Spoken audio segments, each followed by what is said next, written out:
Homeless boy sees officer in danger and acts like a hero to save his life. Jason Smith never imagined that Sunday morning would change his life forever.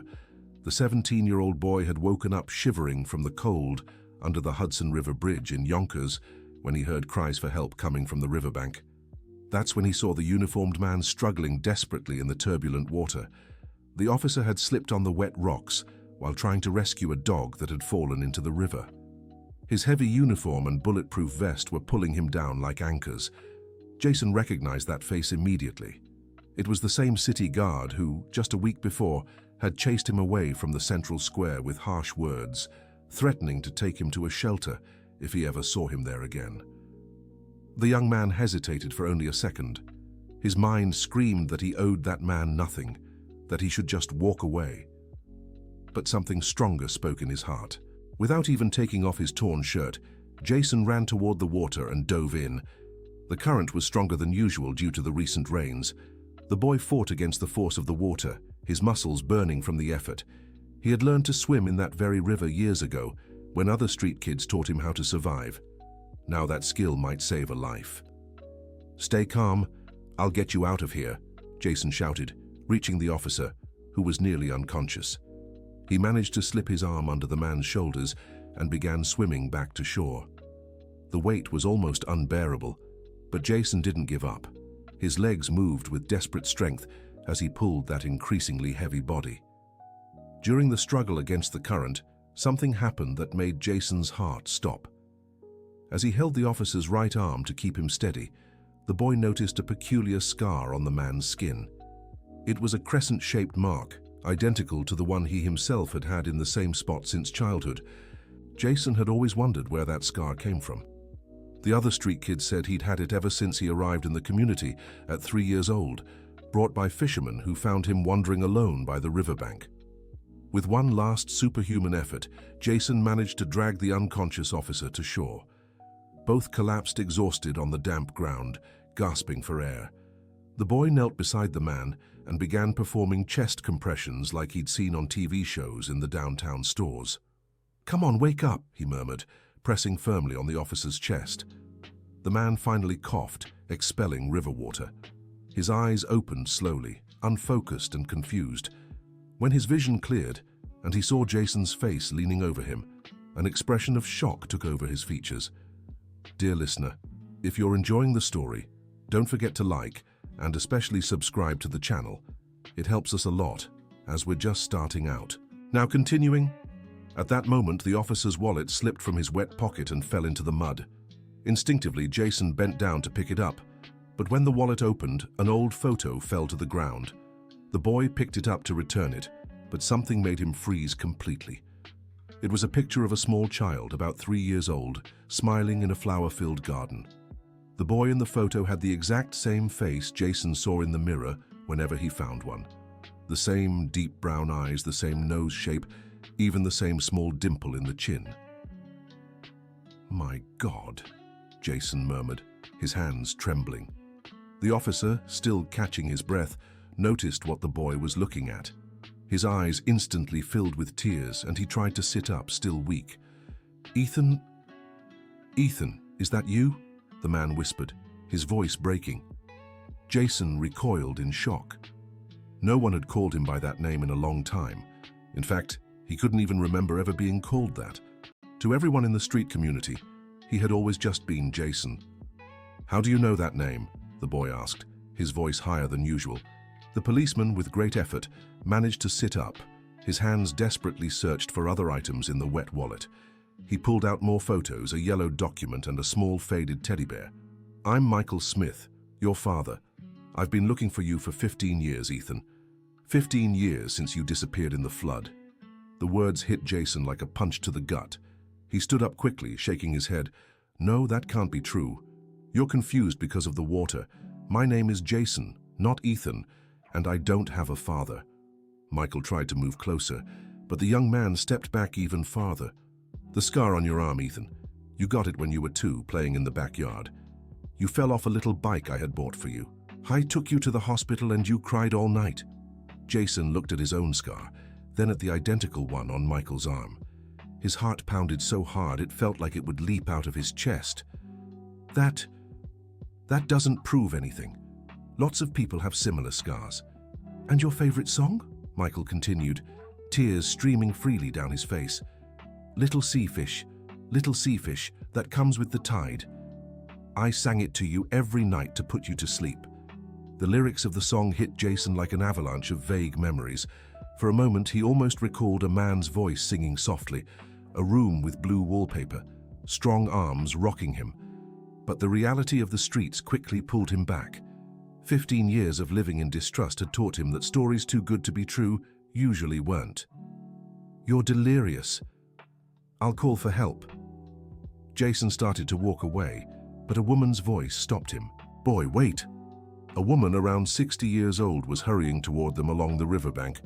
It was Mrs. Jenkins, who lived in a small house nearby and always gave food to the street kids when she had leftovers. Mrs. Jenkins. This man almost drowned. I think he hit his head and is saying some strange things.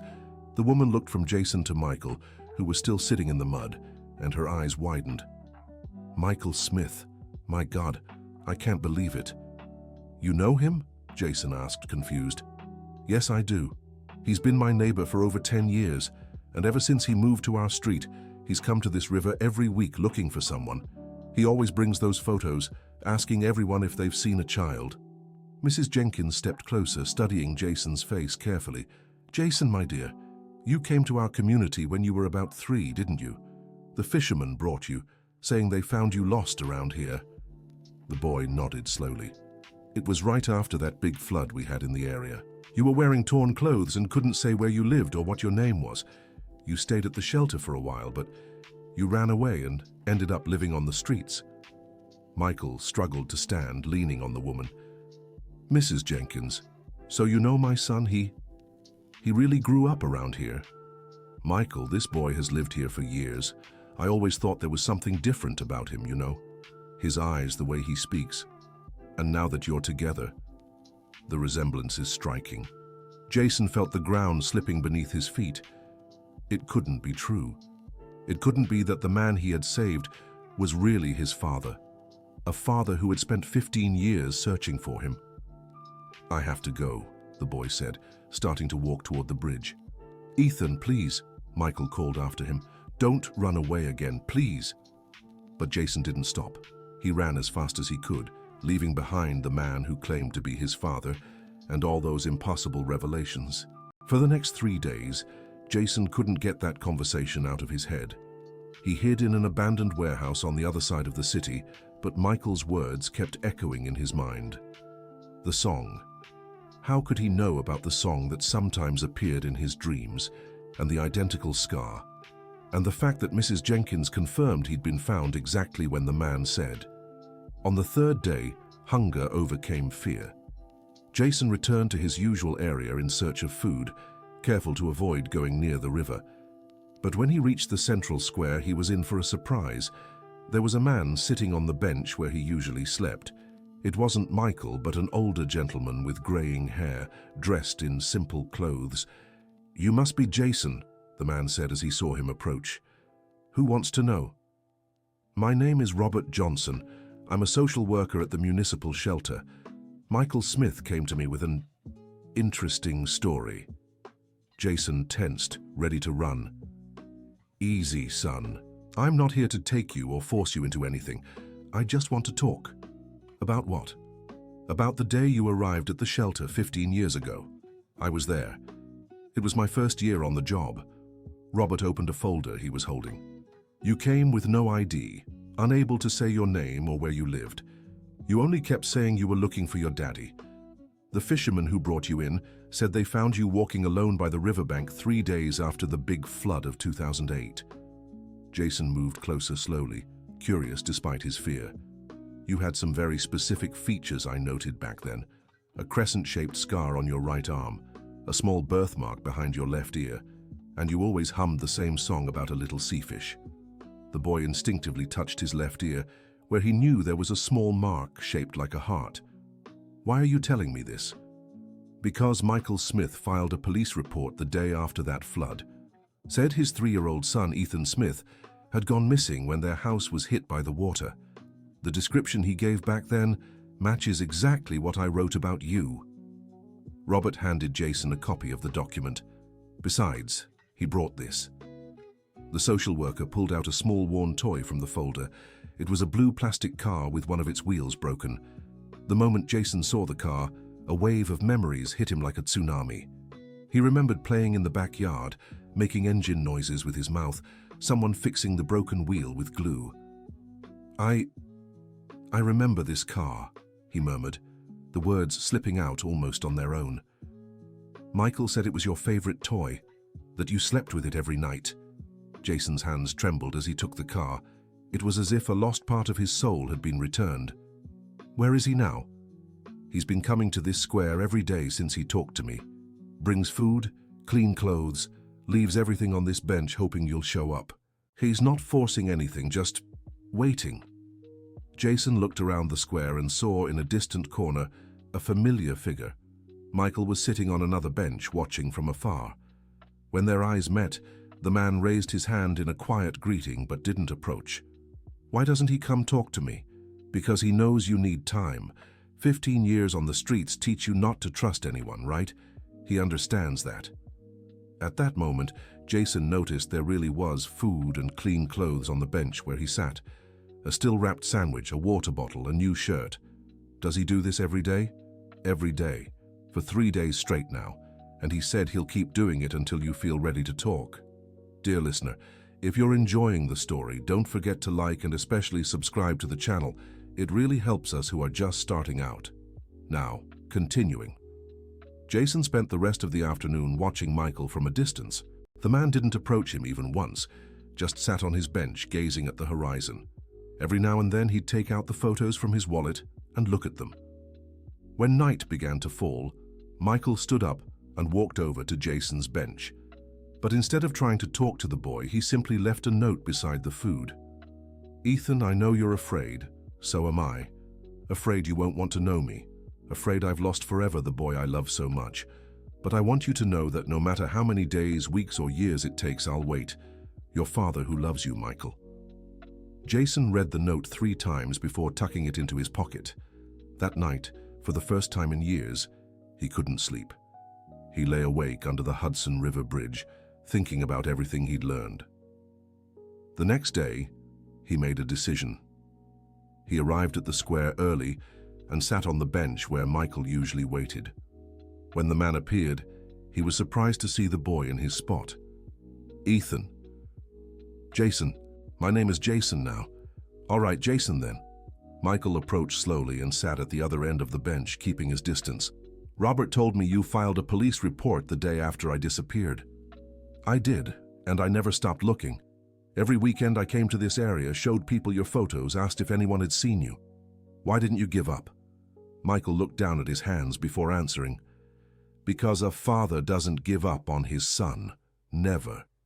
Even when everyone says it's impossible, even when years pass and hope fades, a father's love doesn't expire." Jason felt something stir in his chest, an emotion he couldn't name. "What was it like when I disappeared?" "It was the worst day of my life. We were at home when the flood started. The water rose so fast, faster than anyone predicted. I managed to scoop you up and was carrying you to higher ground when a powerful wave hit us." Michael paused, the words catching in his throat. "You were torn from my arms. I tried to reach you, but the current was too strong. When I finally got out of the water, you were gone. I searched all night, all the next day. I dove into the river until I had no strength left. And after that I spent months searching. I went to every hospital, every shelter, spoke to every firefighter and fisherman in the area. Your mother, she couldn't take it. Said it was my fault, that I should have held you tighter. Where is she now?" "I don't know. She left 6 months after you disappeared. Said she couldn't look at me without remembering that day. I never heard from her again." Jason absorbed the information in silence. All these years, he'd imagined his parents simply didn't care about him, that maybe they didn't even know he existed.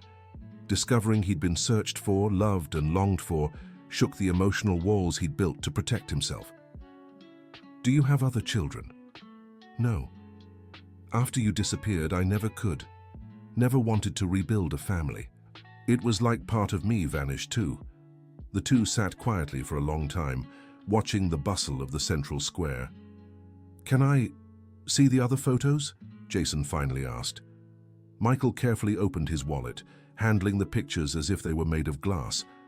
One by one, he showed Jason snapshots of a life he didn't remember living, photos of a smiling baby in the arms of a younger man, photos of first steps in a small but well-kept backyard, a picture from a second birthday party with a cake shaped like a toy car.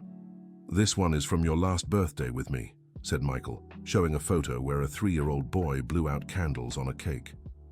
3 years old. You asked for a chocolate cake with colorful sprinkles. Jason studied the photo carefully. The boy in the picture was wearing a blue shirt with a fish design. Something about that shirt sparked a vague memory. "I remember this shirt," he said suddenly. "It was my favorite. I used to say the fish would swim when I ran." Michael's eyes filled with tears. "Yes, you made up that story. You said when you ran really fast, the fish would leave the shirt and swim in the air." For a moment, Jason felt as if he were looking at his life through a foggy window that was starting to clear. Small fragments of memories began to surface like pieces of a puzzle. Was there a dog too? Buddy, a little mutt we found on the street. You said he looked sad and we needed to take care of him. Buddy. Jason repeated the name and more memories came back. A small brown dog running in the yard. The sound of happy barks. The feeling of soft fur under his small hands. What happened to him? He died 2 years after the flood. I think he was looking for you too. Jason felt a strange ache in his chest. It was as if he were mourning someone he had loved but couldn't remember loving. Just then, Mrs. Jenkins appeared in the central square carrying a shopping bag. "Jason and Michael, how nice to see you two talking." She approached with a wide smile. "You know, Michael, I always knew there was something special about this boy. He was always different from the other street kids. More polite, kinder. Now I understand why." "What was he like as a child here in the community?" asked Michael. Very quiet at first. He hardly spoke, just cried at night. But he was very affectionate with animals, always shared his food with the stray cats, and he had nightmares about water. Oh my, did he have them. Jason remembered the nightmares. He still had them sometimes. Dreams of dark water, distant screams, the feeling of drowning. He also had a funny habit, Mrs. Jenkins continued. Whenever he saw a police officer or a guard, he'd get restless. Not out of fear, but as if he wanted to say something and couldn't. Michael looked at Jason with surprise. "Is that why you always showed up near my house? Robert told me several people saw you on our street over the years." Jason vaguely remembered being drawn to certain streets, certain houses without knowing why, as if something in his subconscious pulled him to specific places. "Maybe part of you always knew," Mrs. Jenkins said warmly. "A part that never forgot where you came from." The three talked for another hour, with Mrs. Jenkins sharing stories about Jason as a child in the community, and Michael recounting memories of the boy's early years. As the afternoon came to an end, Jason stood up to leave. "Where are you sleeping tonight?" asked Michael, trying to keep his voice casual. "Probably under the bridge, like always." What if you wanted to see your old house? Not to stay, just to look. It might help you remember more." Jason hesitated. The idea scared him and intrigued him at the same time. "I don't know. You don't have to decide now, but the offer stands." Michael wrote his address on a piece of paper and handed it to Jason. "It's on Maple Street, number 47, the yellow house with the green gate. If you change your mind, just come by." Jason tucked the paper into his pocket and walked away. But this time, unlike the days before, he didn't run. He walked slowly, looking back several times. That night, under the bridge, Jason took the paper out of his pocket and stared at the address. Maple Street 47, a yellow house with a green gate.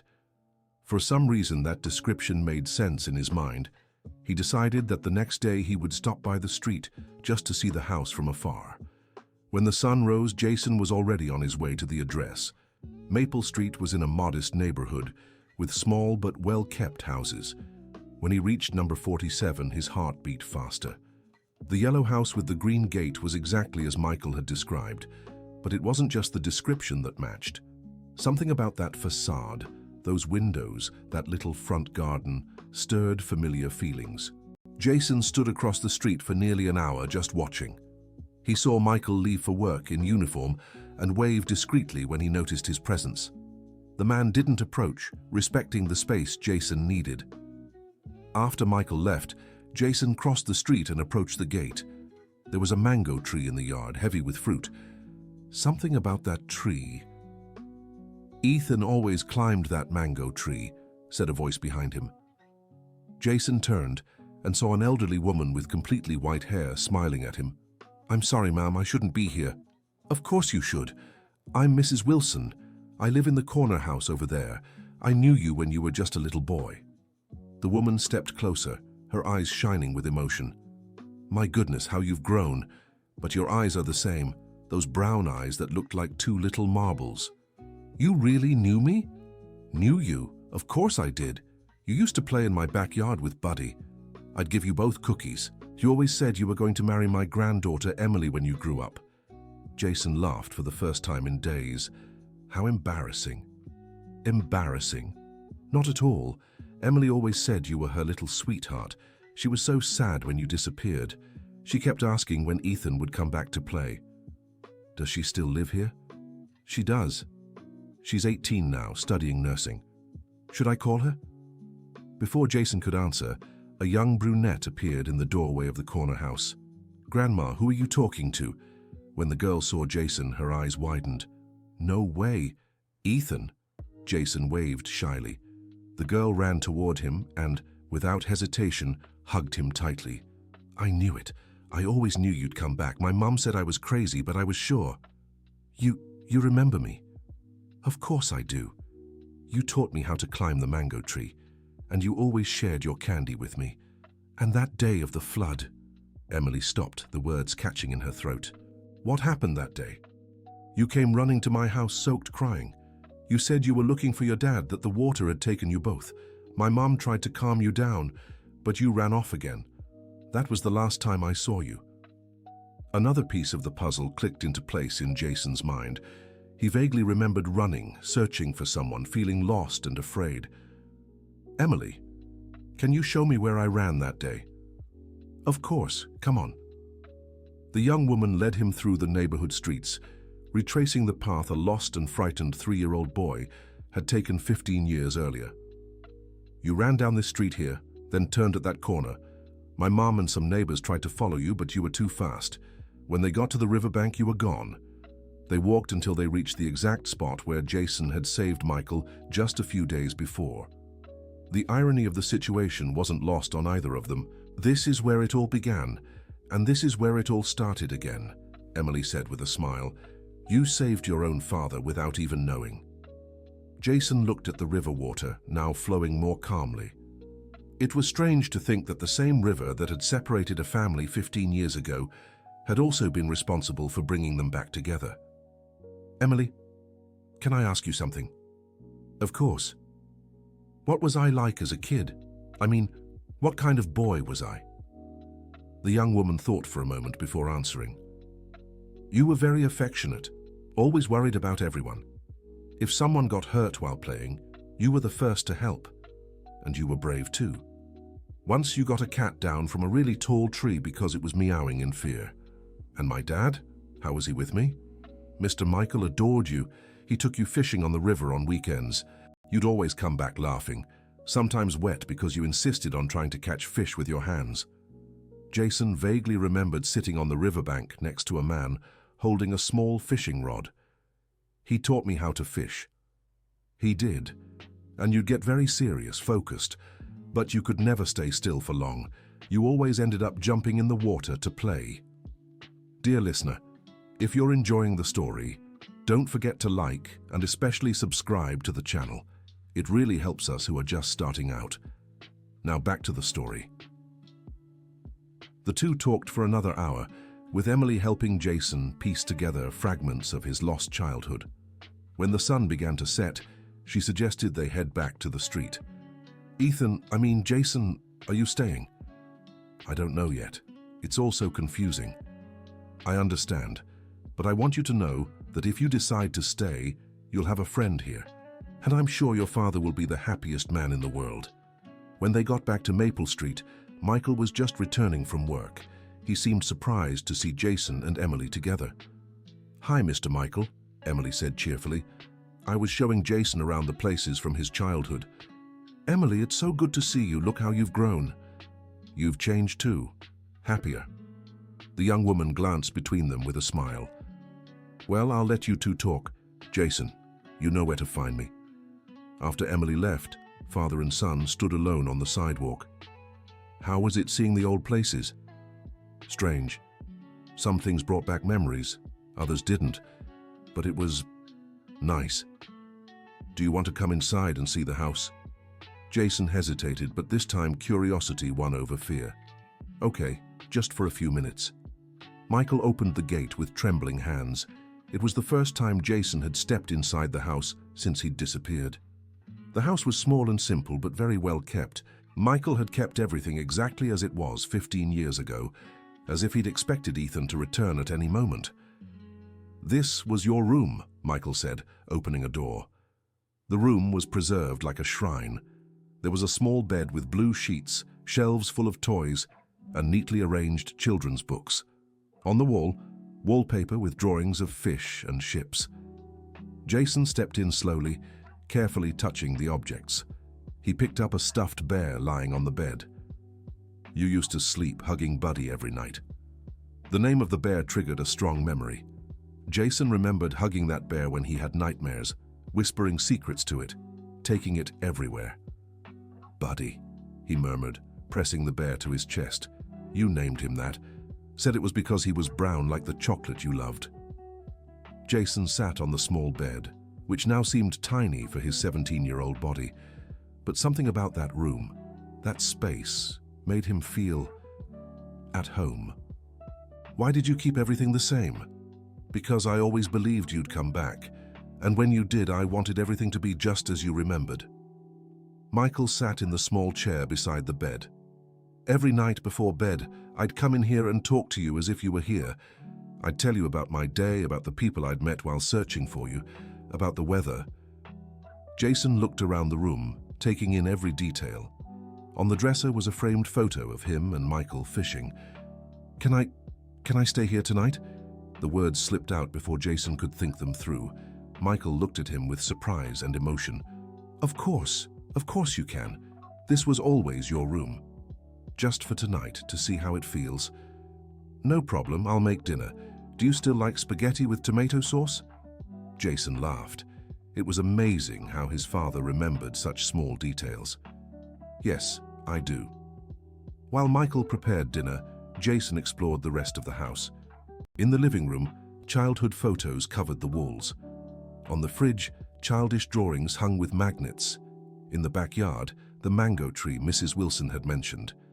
As he approached the tree, more memories surfaced. He remembered climbing those branches, eating unripe mangoes and getting a stomachache, Michael helping him down when he got scared. During dinner, the two talked about simple things. Michael spoke about his job as a city guard, how he'd taken the job so he could search for Jason during work hours. Jason talked about his life on the streets, the friends he'd made, how he'd learned to survive. "It wasn't easy," Jason said, "especially the first few years. I was so small, I didn't understand why I was alone. Forgive me for not holding on to you that day. It wasn't your fault. Mrs. Jenkins told me that flood took everyone by surprise. Still, I was your father. It was my job to protect you. And you did. The best you could. You never stopped looking, never gave up. That's a kind of protection, too." After dinner, Jason took his first hot shower in months. When he stepped out, clean clothes were laid out on the bed. "I picked up a few things in your size this afternoon," Michael said. "I hope they fit." Jason put on the new clothes, a blue t-shirt and jean shorts, and looked at himself in the bedroom mirror. It had been so long since he'd seen himself clean and well-dressed, he barely recognized himself. When it was time for bed, Michael came to say goodnight. "If you need anything during the night, my room's right next door." "Okay." And Ethan, Jason, whatever name, thank you for giving me this chance. After Michael left, Jason lay in the small bed, hugging Brownie. The mattress was softer than anywhere he'd slept in 15 years, but sleep didn't come easily. There was too much to process, too many conflicting emotions. Part of him was happy to have found his family, but another part was afraid to let himself believe it was real. In the middle of the night, Jason had a nightmare about water. But this time, instead of waking up alone and scared like always, he heard a gentle voice from the next room. "It's okay, son. Dad's here." They were the same words Michael used to say 15 years ago when Ethan had nightmares. Words buried deep in Jason's memory, now resurfacing. For the first time in 15 years, Jason fell back asleep after a nightmare without feeling completely alone in the world. The next morning, Jason woke to the smell of coffee and sweet bread. Michael was in the kitchen making breakfast, humming softly. "Good morning. Sleep well?" "Better than I have in years." "Good. Made breakfast. Remember how you loved sweet bread?" Jason vaguely recalled the sugary taste, the comfort of starting the day with something delicious. "Yeah, I remember." Over breakfast, Jason made a decision. "I want to try. I want to try to stay and see if we can be a family again." Michael's eyes filled with tears of joy.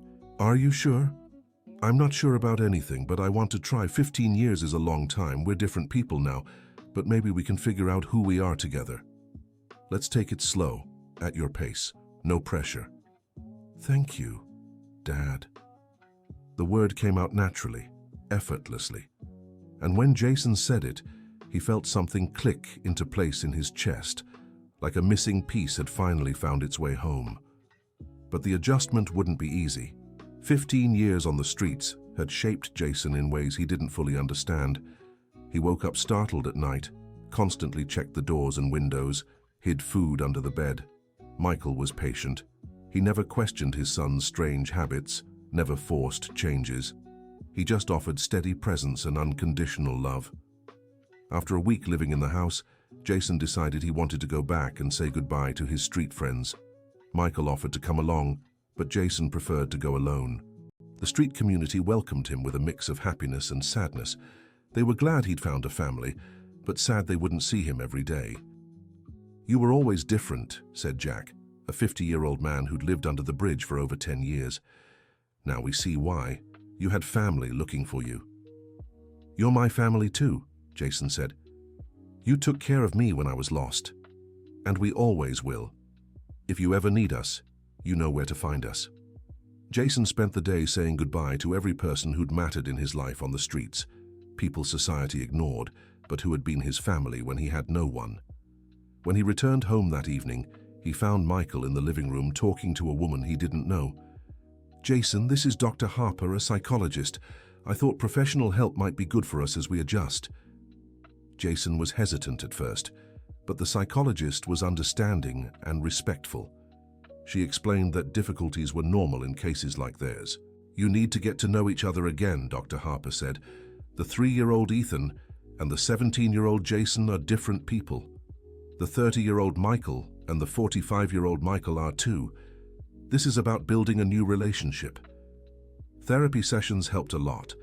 Jason learned to cope with the trauma of his years on the streets, while Michael learned to accept that the son who'd returned wasn't the same one he'd lost. 2 months after coming home, Jason was adjusting well.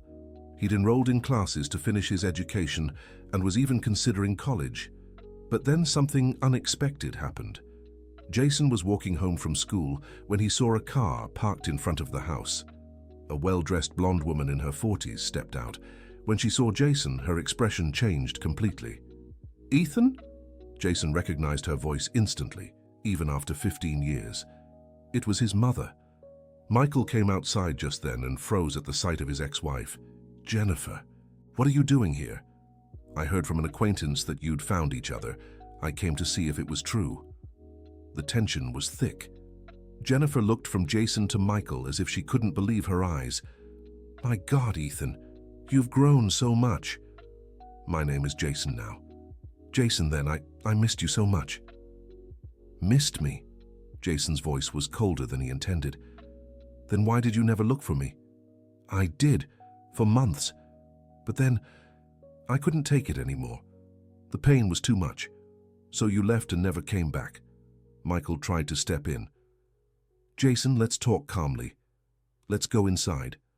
No. I want her to speak right here. I want to understand why my father never gave up looking for me, but she did. Jennifer began to cry. Because I'm not as strong as your father. Because the guilt was killing me. I thought if I had taken better care of you that day, none of this would have happened. What guilt?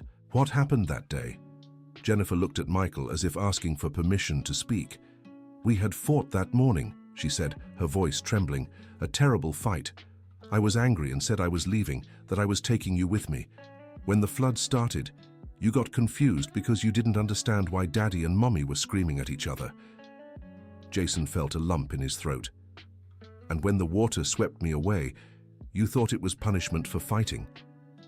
I believed it, Jennifer said. I thought God was punishing me for being a bad wife and a bad mother. That's insane. I was a child. The flood wasn't anyone's fault. I know that now. But back then I couldn't think straight. Jason looked at the woman who had carried him in her womb, who had nursed him, who had been his mother for the first 3 years of his life, and he felt nothing. No anger, no longing, no love. Just a strange emptiness. Where are you living now? In New York City.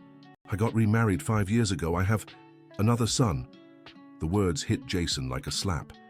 His mother had rebuilt her life, had another child, while he grew up alone on the streets. How old is he? 4. His name is William. So you managed to be a mother again. You managed to love another son. Jason, it's not like that. No? Then what's it like? You abandoned me, left, built a new family, and now you show up here thinking you can just come back? I didn't come to return. I came to apologize, and to see if you're okay. I'm fine. Without you. The words came out harsher than Jason intended, but he couldn't hold back. Years of abandonment, of feeling rejected, of not understanding why he had no family, it all came pouring out at once. Jennifer cried harder. I deserve your anger. I know I was a coward, but I want you to know I never stopped loving you. Love that abandons isn't love, it's selfishness. Michael tried to calm the situation. Jason, she's your mother. No! Jason turned to his father. She may have given birth to me, but she's not my mother. A mother is someone who stays, who searches, who never gives up. She gave up. Jason, please, Jennifer begged. Give me a chance to explain better, to try to fix. Fix? You think 15 years can be fixed with a conversation? Do you know what I went through? Do you know what it's like to grow up thinking no one in the world cares about you? I cared. You didn't. If you cared, you would have stayed. You would have looked for me like my father did. You would have waited for me instead of starting a new family. Jennifer looked at Michael for support, but he was too emotional to speak. I'll go, she said finally. But I want to leave my phone number, my address. If one day you want to talk, I won't. Jennifer wrote her information on a piece of paper and left it by the gate. She looked at Jason one last time, as if trying to memorize his face, then got into the car. Before driving away, she rolled down the window. Jason, I know you don't believe me, but I love you. I always have. And I'm so sorry I was too weak to be the mother you deserved. The car pulled away, leaving father and son alone on the sidewalk. Do you think I was too hard on her? Jason asked. I think you said what you felt, and you had the right to say it. Do you think she really loved me? I believe she did, but sometimes love alone isn't enough. It takes courage, strength, determination. Your mother didn't have those things when she needed them, and you did. I had to, because I couldn't live without you. It's that simple. That night, Jason had trouble sleeping. His mother's appearance had stirred up feelings he thought he'd buried, but at the same time, it confirmed something important. Michael was truly the family he wanted. The next morning, Jason woke up determined. Dad, I want to officially change my name. What do you mean? I want to be Ethan Smith again. I want my legal documents to have the same last name as yours. Michael was moved by the request. Are you sure? I am. Jason was the name I was given when I was lost. Ethan is who I really am. That same afternoon, the two went to the courthouse to start the name change process. It was a bureaucratic procedure, but for both of them, it meant so much more. It was the official recognition that they were father and son, that they were family.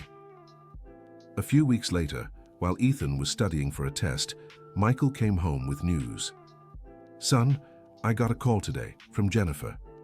Ethan looked up from his book. "What did she want?" "She said she thought a lot about your conversation and that she understands your position. She won't try to force a relationship, but she wants you to know that if you ever change your mind, I won't." "That's fine." She also said something else. That she's proud of the man you've become despite everything, and that she knows I did a better job than she ever could have. Ethan took in the words silently.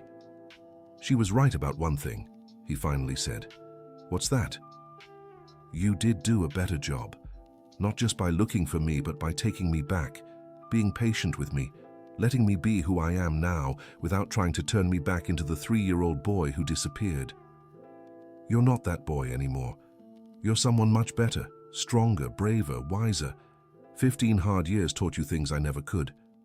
"How so?" "You learned to survive on your own. You learned to help others even when you needed help yourself. You learned that family isn't just about blood, but about who truly cares. Those are valuable lessons." Ethan smiled. "So you don't regret the 15 years we lost?" "I regret the hardships you went through, but I don't regret who you became because of them. I'm proud of my son." 6 months after Ethan had returned home, father and son decided to take a trip upstate to visit his paternal grandmother, who had learned about their reunion through Michael. The drive took 3 hours, and along the way, Michael shared stories about Margaret, his 82-year-old mother, who had raised 5 children alone after being widowed young. "She always said you'd come back," Michael said. "Even when everyone thought it was impossible, she lit a candle every Sunday at church and prayed for you to return safely. And how did she find out I was back? I called her the day after we were reunited. She cried so much I thought she'd get sick, but they were tears of joy." When they arrived in the small town, Ethan was struck by its simplicity and beauty. Small houses, dirt roads, and lush greenery everywhere. Margaret's home was an old but well-kept house, with a backyard full of fruit trees and a colorful garden out front. "Ethan, my dear grandson." The woman who came out to greet them was small and frail, but her eyes shone with the strength of someone who had faced many battles in life. Ethan approached hesitantly, but was pulled into a warm hug that smelled of herbal soap and talcum powder. "Let me get a good look at you," his grandmother said, stepping back to study his face. "Good heavens, how you've grown. But your eyes are the same, those sweet eyes that won me over the day you were born. You really remember me." "Do I remember? My boy, you were my first grandchild. I was in the delivery room when you were born. I picked out your first little outfit. I gave you your first bath." Ethan felt moved. It was comforting to know someone held such tender memories of his earliest moments. "And look at this," his grandmother said, leading them inside the house. In the living room stood a shelf filled with picture frames, dozens of photos of Ethan as a baby, as a child with his family on special occasions. "All these years I kept your pictures here. The neighbors thought I was going crazy, holding on to photos of a child who had gone away. But I knew you'd come back." "How did you know?" "A grandmother's intuition. We just know these things." During lunch, Grandma Margaret shared stories about Ethan's childhood that even Michael didn't remember. How he loved sitting in her lap listening to stories. How he insisted on helping bake cookies, even though he made a mess of the kitchen. How he said that when he grew up, he'd live with his grandma to take care of her. "And do you still want to take care of me?" she asked with a playful smile. "Of course I do, Grandma." "Then it's settled. When I get too old to live alone, you'll take me to Yonkers." "Aren't you already too old?" Ethan teased. "Oh, you cheeky boy. I've still got plenty of life in me." The afternoon flew by as Grandma showed them old photo albums, told family stories, and taught Ethan how to make her famous cornbread cake. When it was time to leave, she insisted on packing a bag of homemade sweets for Ethan to take. "Grandma, you don't have to—" "Of course I do. 15 years without giving my grandson sweets. I've got a lot of lost time to make up for. On the way back, Ethan was quiet, processing all the emotions of the day. "What are you thinking about?" Michael asked. "How strange it is to find out there were always people who loved me, even when I thought I was completely alone in the world." That's family. Love doesn't disappear just because someone isn't around. And now that I'm back, it feels like a very important part of me has been restored. What part? The part that believes I can be loved. For years on the streets, I thought something was wrong with me, that's why I didn't have a family. Now I know that wasn't true. When they got home, a surprise was waiting for them. Emily was sitting at the doorstep with a cake in her hands. "Surprise? I made a chocolate cake to celebrate your 6 months at home." Ethan was touched by the gesture. "You remembered." "Of course I did, it's an important date." The three of them celebrated together, laughing and talking late into the night. Emily talked about her nursing studies and her plans for the future. Ethan shared his own plans to finish school and maybe study education. "Education?" Michael asked, surprised. "Yeah. I want to work with at-risk kids, help other boys like me find their families, or at least get a chance to study and grow up right." "What a beautiful idea," Emily said. "You'll be an amazing teacher." "I hope so. I think people who've been through hard times understand others going through them better." That night, Ethan slept deeply, without nightmares. It was as if every day with family, every recovered memory, every loving gesture, healed a little of the wounds left by years of abandonment. A year had passed since the reunion. Ethan had finished high school with excellent grades and was preparing for college. Michael had been promoted at work and was considering early retirement to spend more time with his son. Then something unexpected happened again. Ethan was walking home from school when he saw a young woman, about 25 years old, standing in front of the house. She seemed nervous, constantly looking at a piece of paper in her hands. "Can I help you?" Ethan asked. You're Ethan Smith." "Yes, I am. Why?" "My name is Sarah Smith. I think I'm your sister." Ethan felt the world spin. His sister? What do you mean? "My mother is Jennifer Wilson. She told me she has a son who recently reunited with his father, and she gave me this address." Ethan froze. Jennifer had sent her daughter to him? "Why didn't your mother come herself?" "Because she knows you don't want to talk to her. But I always knew I had an older brother, and when she told me you two had reconnected, I couldn't hold back. I needed to meet you." At that moment, Michael arrived home from work and was surprised to see Ethan talking to a stranger at the door. "Ethan, is everything okay?" "Dad, this is Sarah. She says she's my sister." Michael looked at the young woman more closely. There was a subtle resemblance between her and Ethan, the shape of their eyes, the line of their jaw. "Sarah, why don't you come inside so we can talk properly?" The three of them sat in the living room, and Sarah told her story.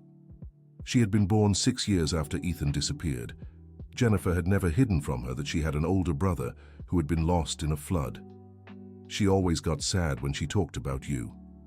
She said you were the sweetest boy in the world, and that she was so sorry she couldn't protect you. "And why did you come looking for me now?" "Because I'm pregnant. And when I found out I was going to be a mother, I started thinking a lot about family, about how important it is to have siblings, to know your whole family." Ethan glanced at Sarah's barely visible belly. "Congratulations. How far along?" 3 months. It's a girl. I'm naming her Hope." "Beautiful name." "Ethan, I know you're angry at our mother, and I understand, but I'm not to blame for what she did. And I'd really love to have you as my brother in my life, if you're willing." Ethan looked at Michael, who gave him a reassuring nod. "What's our mother like now?" "She's changed a lot. She's been in therapy for years. She admits her mistakes. She still blames herself for abandoning you." "And your father? Her husband?"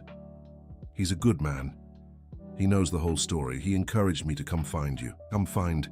Said family is important." Ethan thought for a long moment. "Sarah, I'd like to get to know you better. You're not responsible for our mother's mistakes, but I'm not ready to have contact with her yet." "I understand, and I respect your decision." But if you want, you can visit us. You can be part of our family. Sarah's eyes filled with happy tears. Really? Really?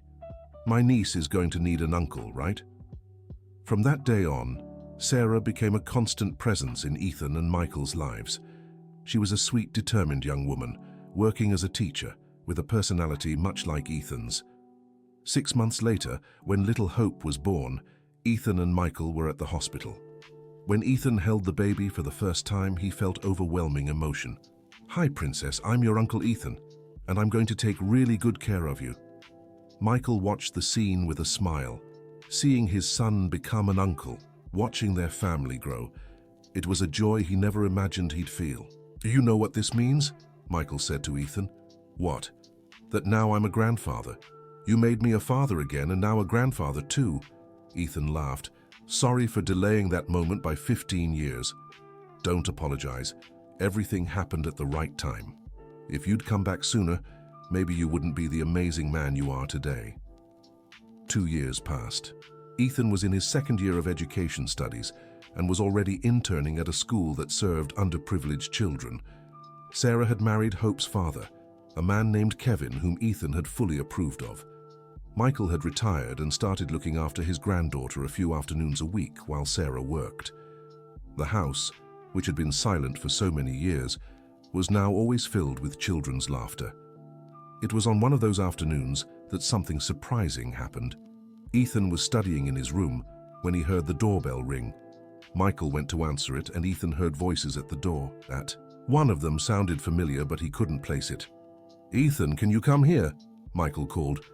When Ethan reached the living room, he saw Michael talking to a man around 50 years old, wearing a city uniform.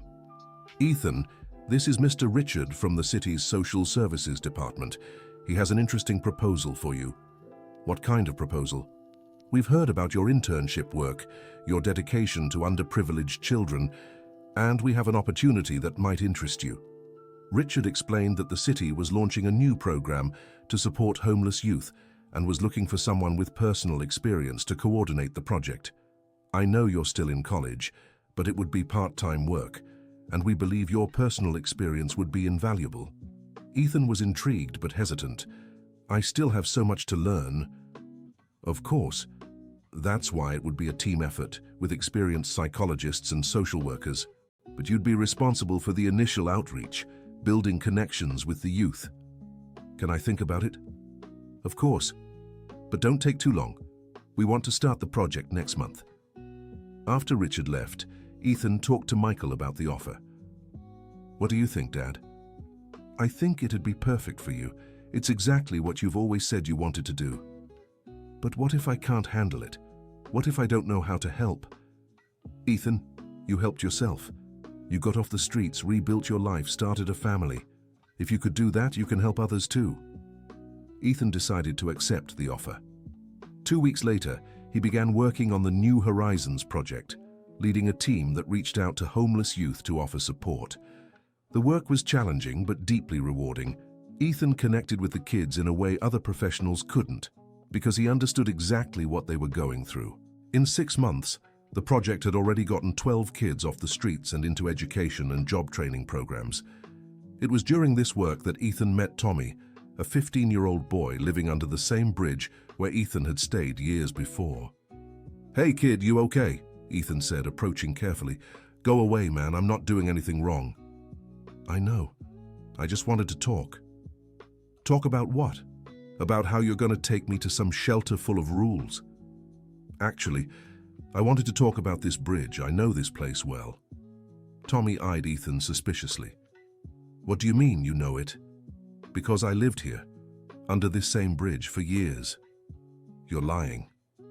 Ethan sat on the ground beside the boy. "I'm not. I came here when I was 3 and only left when I was 17. 14 years sleeping in this spot." Tommy studied Ethan more closely. Something about the way the man moved in that space, how he knew every corner, confirmed his story. "So how'd you get out?" "I met my dad. Actually, I saved him from drowning in the river and we found out we were father and son." "Come on, man. That only happens in movies." Ethan laughed. "I thought it was impossible too, but sometimes life surprises you." For the next 2 hours, Ethan shared his story with Tommy. The boy listened in fascination, asking questions, wanting to understand how someone who had gone through the same things as him had managed to turn his life around. What if I don't have a family? What if no one's looking for me? Then we create a new family. There are plenty of good people in the world who want to help, Tommy. The key is accepting that help. What if I can't adjust? What if I mess everything up? Everyone messes up sometimes. I messed up a lot at first, but the people who truly care about you won't give up on you because of a few mistakes. Tommy fell silent for a long time. If I accept your help, do you promise you won't abandon me if I do something wrong? I promise, and you know why? Because someone made that same promise to me and kept it. That day, Tommy decided to accept Ethan's help. In the months that followed, he was placed in a temporary home, went back to school and started a vocational course. Ethan kept a close eye on the boy's progress and felt immense satisfaction seeing that he could do for others what had once been done for him. And so 5 years after being saved from the streets, Ethan became the savior of other lost youths. One day, Michael watched his son at work and said, "You know, Ethan, I've always wondered why God allowed you to disappear that day. Now I understand." "How so?" "If you hadn't gone through everything you did, you wouldn't be the person you are today. You wouldn't be able to help these kids the way you do. Your pain became the salvation of others." Ethan looked at his father with a smile. "So you think it was worth it?" "I think everything in life has a purpose, and yours was much greater than just growing up in an ordinary family. You needed to know pain so you could heal it in others." That night, Ethan reflected on his father's words. It was true. If he hadn't lived on the streets, he wouldn't know how to help those still there. If he hadn't experienced abandonment, he wouldn't value family love so deeply. His story had been painful, but it had also been necessary. 6 months after that conversation, Ethan received an unexpected invitation. The city wanted him to write a book telling his story, to inspire other struggling youths. "I don't know how to write a book," Ethan told Michael. "You don't have to be a professional writer. Just tell your story from the heart." Ethan decided to take on the challenge. For 3 months he worked on the book, reliving every detail of his journey. Some moments were painful to revisit, but it was also cathartic. When the book was finished, it was launched at a ceremony at City Hall. Present were Michael, Sarah, Kevin, Little Hope, Grandma Margaret, Emily, Mrs. Jenkins, Robert Johnson, Dr. Harper, and many of the youths Ethan had helped off the streets. During the launch, Ethan was invited to give a speech. 8 years ago, I was just another invisible kid on the streets of this city. I thought I had no worth, that no one cared about me, that my life had no purpose.